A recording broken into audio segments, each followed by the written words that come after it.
So when I started this YouTube channel, it was all about, finance side, buying and selling, flipping, what to invest in, the prices of stuff, auctions, looking for deals, what I bought and sold, whatever. And there just wasn't much of that out there. And that's the reason I really started it was because I wanted to bring forth the content that I wanted, right? Because, all of it was, usually pack openings and PSA returns, right? And that's just really all YouTube was, back in like 2016, 17, 18, 19. And then when I really started in 2019, I was like, there just needs to be something like that out there. Of course, there were some people who do it, like SM Pratt. He was doing it. He was running E4 and he did like a video a week, but it wasn't really enough content that I was like, one video a week just wasn't enough for me. So, what I really started this YouTube channel, it wasn't because, hey, let me throw my 2 cents in there. Maybe there's a different voice. It was more of a, hey, there are almost no voices out there. Let me start this, and maybe there'll be more people. And there are definitely a whole lot more people out there now. I mean, it's just crazy the amount of finance YouTube channels. I think Dan Catch'em Collectibles said one time, just put your window screen, on Chrome and incognito mode, so it doesn't know your like search history, and just type, finance Pokemon or something like that. And it's endless, right? Usually YouTube just suggests you kind of the stuff, it's algorithm, but if you make it forget, the algorithm, it's just crazy how much stuff out there that I don't even know 99% of it probably at this point. But I did that, and then did a whole lot of box breaks, and then graded gym, and I just became so busy. And I'm going to go over right now, kind of what we did in the past quarter, the first quarter of 2023. Just kind of be, not transparent, but just kind of show what I'm doing here, instead of making content. And hopefully, my thought process was, hey, what can I really bring nowadays? And that's going to be something that I can be, a semi expert in, and kind of provide value as I thought I was back then, right? And now it's not needed because there's a million of them. And honestly, I'm busy, building this business. So, and what after a lot of thought, it was like, you know what? There's not many people out there who are doing the kind of sales we're doing here. It's ZandGEmporium. There's not many people who have multiple employees and are doing full-time Pokemon and are, a PSA dealer, which we just got in the past, few weeks. So, this kind of perspective I don't really think is out there much, is because there's not many people who have, leveled up to that much. I mean, not to, I don't want to seem like I'm trying to pat myself on the back, but there's just not much, who are doing that kind of level. So let's go over the level that we did do in the past quarter. Just kind of show you, what we've been doing, what we're bringing forth, and then, just a few things that have been happening behind the scenes, because, a lot of this stuff you just see, hey, we open the boxes of the cards, we list them on eBay, and then we just kind of disappear, and then you see us open more cards. There's not really behind the scenes kind of what's going on, how the business is growing, kind of so I really want to bring you in and not only show the results that were happening, but just kind of the ups and downs, the trials and tribulations, and maybe it'll help a few of you out there. And this isn't just kind of riveting content, Pokemon content, yelling at the camera, opening a shining Charizard or anything like that. But I think it'll be useful to people out there who want to strive to continue to grow in this industry. So for the past, looking at eBay, see if I can bring it up right here. And that from January to March 30th, which is today when I'm recording this, the past 89 days, but it's, there won't be really any sales unless it's my personal sales, because our auctions run through Sunday. We had $803,000 in total sales. The number of quantity sold was almost 10,000 items, 9,898. The average sales price was $81.16. Now, if you guys don't know who are watching this, maybe a few new people, our whole business is based on consignment. We take your items, we charge, if your item ends over $100, it's 13.9%. That is all in. You don't have to, we pay the eBay fee out of that. I pay my employees out of that. I pay all the, shipping supplies and everything. So if you think about it, if you don't have an eBay store, it's 13.25%, I believe. So it's only an extra 0.65% to be able to have someone handle that, do professional scans, listing titles. Cam is really amazing at putting those titles on there and getting those all correct. Um, or if we do mess up, and, we are human, we do mess up a title here and there. My policy is we catch that, we just make it a 0% fee instead of a 13.9% fee on that item. Try to take care of our consigners as well as our buyers. So yeah, $81.16 is the average sales price, which means it's really not 13.9% on an average item because we add an extra $5 surcharge on that. That's two reasons. One, I'm really not going to make much money the lower it down it gets. I probably actually lose money at a certain point, but also it kind of puts a governor on people actually trying to just send a ton of junk to us. I mean, there are people that have, guys, there are people that have, tens of thousands of slabs out there. We see the people who buy from us. There are some people who buy hundreds and hundreds of slabs from us, a single seller, every single week. There are people that have tens of thousands, hundreds of thousands of slabs out there. And if they just want to liquidate at once, our average sales price is under $100, so they still might send to us, but that kind of puts the brakes on a lot of that really, really junk level stuff. There was a lot of junk that was sent, guys. I was a submitter to a middleman graded gem. I saw it. Okay, so, but yeah, $81.16. This is really interesting to me.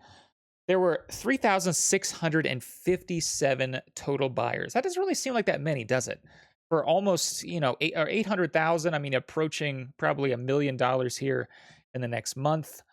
Over 4 months, it's 3,600 buyers. That's not that many buyers, right? That are really affecting something to sales like that. This is why it's like, a lot of people think, there's kind of a second bubble formed on these cards, because especially modern product and especially Japanese modern product, just the prices that these things are going to. And we've seen it here auctioning off a lot of modern as well. It's crazy. These prices, it just seems like there's unlimited money out there. But there's been a lot of talk, and I haven't seen it like with the breakdown. And eBay is a little tough to give breakdowns of where buyers are from. You kind of download reports. I haven't really done that yet, but I really haven't seen an increase of this. But a lot of people say like there's a lot of more Chinese buyers, which China is an enormous country. So you see, there's only 3,600 buyers. You get 0.0000001% of the population over there starting to put a lot of money into it. You can definitely see the prices jump. So, yeah, 3,600 buyers. You see our categories, toys and hobbies. We had about 700 something thousand. So that's most of it is in the individual cards and the graded packs. We did have $10,000 in video games. We don't sell many video games. It's only, as you can see, 1.25% of our sales, but we do enjoy, the video game side of it here. So we do accept those as, graded as well. So yeah, that was eBay. Sold, a record 3 months here. Thank you to everybody who has, submitted their graded items. Remember, we don't even accept sports. And sports is an entirely different animal. It's probably 10 times, kind of the market, if not more. I'm not sure. So, to get those kind of sales is pretty amazing. So also this number right here, collected by eBay, taxes, $40,000 in taxes and fees. Pretty incredible how much eBay seamlessly just kind of collects your taxes there. If you guys don't know,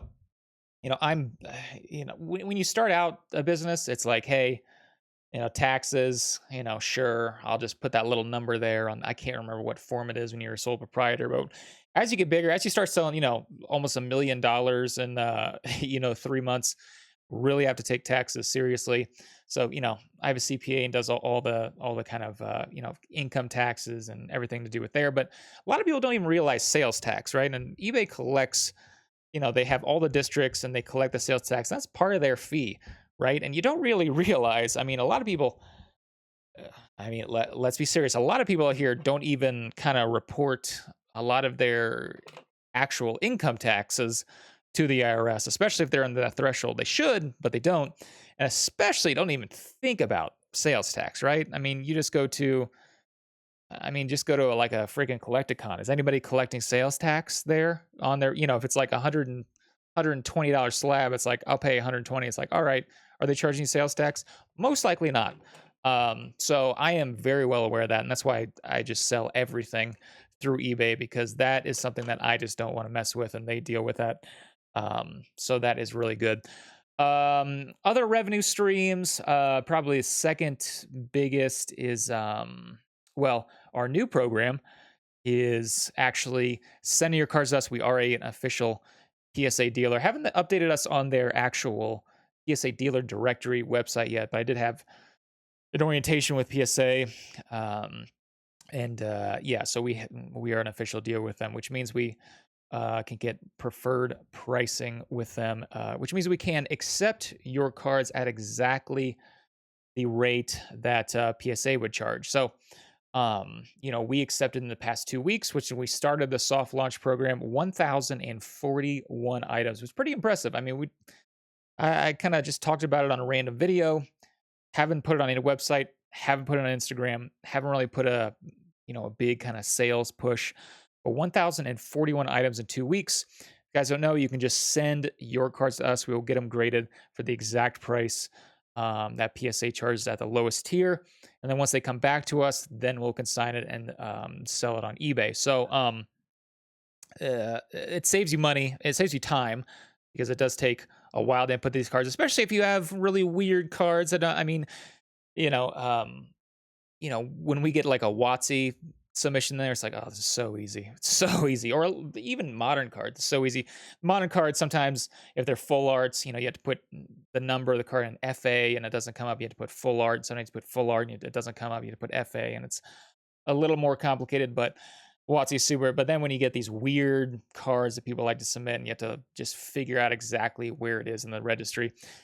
So that saves you time, but it also saves you money, because submitting to PSA is going to be the same as me submitting to PSA, but the return shipping, it's pretty expensive. The average return shipping that I'm paying is about, we did 1,041 cards on average. Let's see, there was, there were 13 people who submitted, or 13 submissions. I think a couple people submitted twice, but so out of those 13, on average, about $45 in return shipping back to me. So you don't have to pay that, which is, can be a big savings, if you keep submitting over and over again. So, this month, I'm not sure what it is when we see this video. It might be April, it might not. April, there'll be a new, probably the TCG special of $15 will have ended. I don't know if they'll keep it at $15 or not, but we submitted all those 1,041 items at the $15 tier, and no return shipping, no anything, just that flat fee. And then when we consign it, we sell it through there. So that is a good, really good thing that's going to come. It's kind of like a future kind of predictor. So, that's about almost 500 items a week for those first 2 weeks that will come in the next few months. So that'll kind of churn as every single week that we get that. And then once they start coming back, it'll kind of be hopefully, an even flow of stuff coming back every single week on top of everything that we already sell on eBay. So this is, when you're trying to build a business, you can't just rely on one single thing, because, this is what I'll go into too.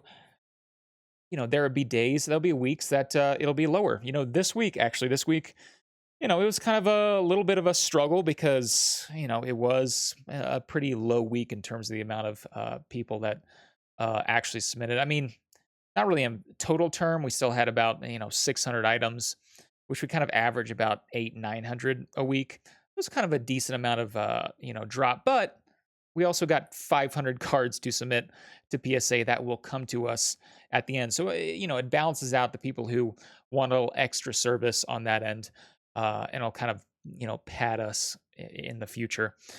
But yeah, you always have to continue to, kind of build those streams. The other stream I have is, for the past quarter, I made $1,232 on the affiliate links. This is the link, in the description of the video. It's a link on the, Instagram. You have to put like ad on it now. You didn't really have, or maybe you always had to, but they kind of sent a threatening email that said you have to put it, or we're going to shut down your account. This is just a kickback that if you do click on the link and buy anything on eBay, I get a certain portion of it. I can't remember. Yeah, I can't even remember what it is. Well, I guess I can figure it out here. I had 30 people clicked on the link and bought $38,000 worth of stuff, and I got $1,200 worth of payout. So um, I'm just not going to do the the math right now. It sounds about what 3%, something like that I get back from the total of the sale. So there you go. That used to be. I mean, that was pretty massive when I was making a whole lot of content and just kind of spamming that link out there. I think one year it was like I can't remember, like $30,000. It was pretty insane. So that's just a nice little something to come in, but I don't really look at it that much. You know, and anyway, there's that, and then YouTube, what you're watching right now, which is a huge revenue stream, right? Just crushing on that one. No, the channel analytics, the past, I can't really tell how to look at the past this year, but in the past 28 days, in the past 30 days, had $28 in estimated revenue. So making about $1 a day, which, hey, I guess I won't complain about $1 a day. I think the max I got in 2020, I remember one month, it might have been like August or September of 2020. I remember making over $1,000 in a single month just off ad revenue. That was crazy. I mean, making at that point, it was like, man, should I start like, and I eventually did quit to be full-time Pokemon, but like that point, it was like, man, should I start to be a full-time YouTuber? Which was, that's even crazier, like basing your stuff on YouTube, I think, because, it's just, but, $1,000 plus making a few $1,000s, people clicking that affiliate link. I mean, you were talking probably three, four, $5,000 a month that I was making for that short kind of time span at the middle to end of 2020. It was pretty crazy. But now it's only about $1. But you don't put out content, you don't put out stuff people will watch, and be engaged with. You're not going to make any ad revenue on that one. So yeah, that is about it with our revenue streams and revenue streams. I'm really looking to really connect more with people. And if you have any comments that you want to, ask me, someone who is building this business, who has, employees and who is trying to build a team here and really build a pretty huge brand, and has connections with, pretty big companies and try to build it out there. You can send it to me below, and maybe in the next video I can read some of those comments. But yeah, we had a little bit down this week, but then we had, a couple weeks ago, we had a record. I think it was $125,000 week. So this is the thing with businesses like this. It's not a consistent thing. There'll be some weeks will be down, some weeks will be way up. You just gotta kind of look at like this and look at the past quarter and maybe look at it monthly or look at it a longer time frame and really just sit back and look at it through there. But for me, we hired Brian at the end of January, and I think except for that like first week that he came in there, I don't think me, Cam, and Brian have been in the office for 5 days each since the end of January, which is kind of crazy. When you hire new employees, it's like, okay, well, here's a new person that will be here 5 days a week, and they will take vacation, for sure. But then you realize, like, well, blizzards and snowstorms happen, and then my daughter gets sick, and then I have to be out, and then there's vacation, and somebody else gets sick, and then there's just life that happens, and it's pretty it's a lot of balancing to do as a owner and manager of that. Not only the business side, but the actual taking care of the team side as well, taking care of yourself. There's just a lot of it that goes into it that as growing this, it's as exciting, but it's also I think I have one of the best support systems with my wife, and an awesome family and a great team here. So I think I have some of the best of the world, and some of the most problems too sometimes with all the dealing with a whole lot of customers. You saw we have 3,000, 4,000 customers. I don't even know if that counts people who canceled and didn't actually buy something, which we have to deal with 50 to 100 cancellations every single week and deal with all that. And a lot of, stuff they have to deal with relationships, business relationships too. Um, you know, Insurance, not just business insurance, but, health insurance and, payroll and, um, just dealing with the ebbs and flows of, hey, should I go with advertising? We advertised with top 10 Pokemon the past month, did kind of 4 video series with him, looking to probably do more with him as well.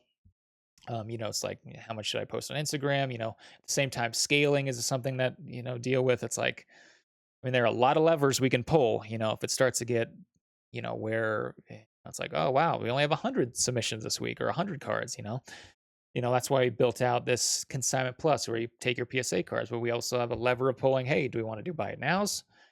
I mean, we can always pull that sports lever, right? If we ever need to, it's like, hey, let's just start doing sports. But, I'm not like worried, but that's something that's, if you see a trend of, it's not just 1 week, it's like 2 months, right? Or 3 months of just nothing. And, you need to adapt. And that's what I'm constantly trying to do is adapt and build it correctly. And that's just something that you have to do as an owner. So, yeah. If you have any comments, this is just kind of a long form thing where I just ramble about the business and something that I think I could bring some value to some people out there, some people who are maybe just starting or maybe who have reached a level where they're actually scaling up, and just kind of talk about my actually trials and tribulations. But anyway, I've been talking about 20 minutes now, a lot of rambling. There's probably 10 people who's left here at the end. If you want more of this, like and subscribe and blah, blah, blah. And, all the YouTube crap. And yeah, we'll talk to you again soon.